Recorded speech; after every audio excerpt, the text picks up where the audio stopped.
আপন মা বাপ এত স্বার্থপর কেমনে হয়? আপন মা বাপ এত পাষাণ কিভাবে হয়? মা বাপ কেমনে চোখে দেখার পরে আমার সামনে আমার ছেলে এক ওয়াক্ত নামাজ পড়ে না, তার চুলটা জানোয়ারের মতো, এই খাড়া খাড়া চুল যেগুলো, এগুলো কোনো মানুষের চুল না, এগুলো একটাও কোনো মানুষের চুল না।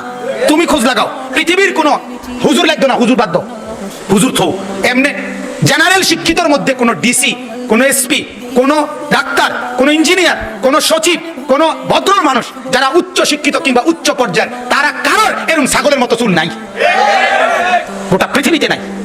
সি বা ফ্যান কোনো ভদ্রলোক করে না, কোন ভদ্র। তুমি একজন সচিবকে দেখাও, আমার মোবাইল খুলে দেখাও যে এই সচিবে অফিসে যাওয়া আসার সময় সি বা ফ্যান ফিনছে, তুমি দেখাও। তুমি একজন পুলিশের অফিসারকে দেখাও, আমারে দেখাও মোবাইলে যে হেতে সি বা ফ্যান ফিনছে। কথা বলেন না কেন? হ্যাঁ, এটা মূলত কর্মচারীর প্যান্ট। হ্যাঁ, টাইট প্যান্ট, এটা মূলত গোলামের কর্মচারীর প্যান্ট। কর্মচারী যাতে ডিউটি ফাঁকি দিতে না পারে, এই জন্য বইতে যাতে না পারে, এই জন্য এটা টাইট করে ফিন্দাই দিছে, যাতে মুছলেও খারাইয়া মতন লাগে। বিশ্বাস করেন না আপনারা? সত্য কথা, এটাই মূল কারণ। এত সিবার মূল কারণ হলো যাতে কত বেখা হইতো না পারে। এটা বদিল্লার প্যান্ট, কর্মচারীর প্যান্ট হইতে পারে, সভ্য লোকের এটা হয় না।